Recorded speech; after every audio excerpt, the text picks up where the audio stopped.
Fans అందరికీ నమస్కారం. And ఆంధీ లాంటి ఫ్యాన్స్కి నమస్కారం.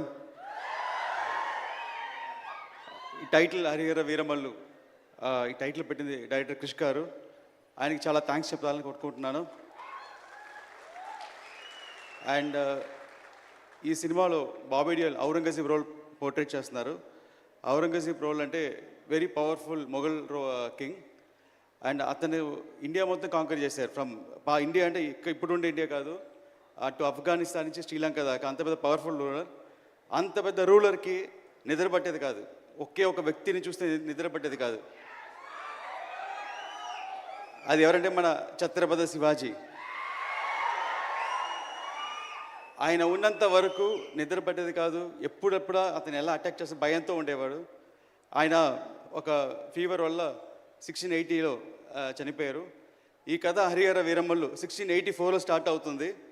అదే ఛత్రపతి శివాజీ తను చనిపోయేటప్పుడు తన కోరిక ఏంటంటే మొఘల్స్ దగ్గర నుంచి జ్యోతిలింగాన్ని కాపాడాలి, అటు కాశీ విశ్వనాథ్ టెంపుల్ కాపాడాలని అతను మళ్ళీ ఉండి చేసే ప్రయత్నమే హరిహర వీరమల్లు.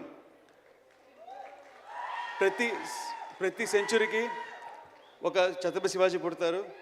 మనందరం చాలా లక్కీ. ఈ 21st సెంచురీకి మన పవన్ సార్ ఉన్నారు. We are very lucky. ఇలాంటి టైంలో మన సనాతన ధర్మం గురించి మన కోసం ఒకరు ఫైట్ చేసే మనలో ఉండేవాళ్ళు ఉండటం.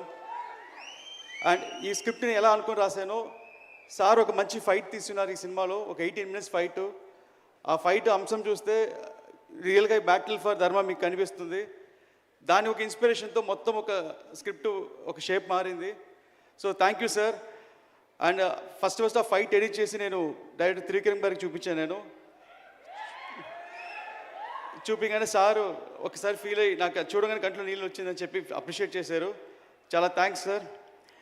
అండ్ ఫాదర్ హేమనాథ్ గురించి చెప్పాలంటే ఒకే మాట, అందరూ వాళ్ళ పిల్లలకి ఆస్తి సంపాదిస్తారు, కానీ మా ఫాదర్ మంచి పేరు సంపాదించి ఇచ్చారు. ఆ పేరు వల్లే నాకు ఈరోజు పవన్ కళ్యాణ్ గారితో డైరెక్ట్ చేసే అవకాశం దొరికింది. చాలా థ్యాంక్స్ నాన్నగారు, థ్యాంక్స్ పవన్ సార్. అండ్ ఒక చిన్న ఇన్సిడెంట్, సినిమా షూటింగ్ అంతా అయిపోయింది, ఒక 3 days ప్యాచ్ వర్క్ ఏదో ఉండింది.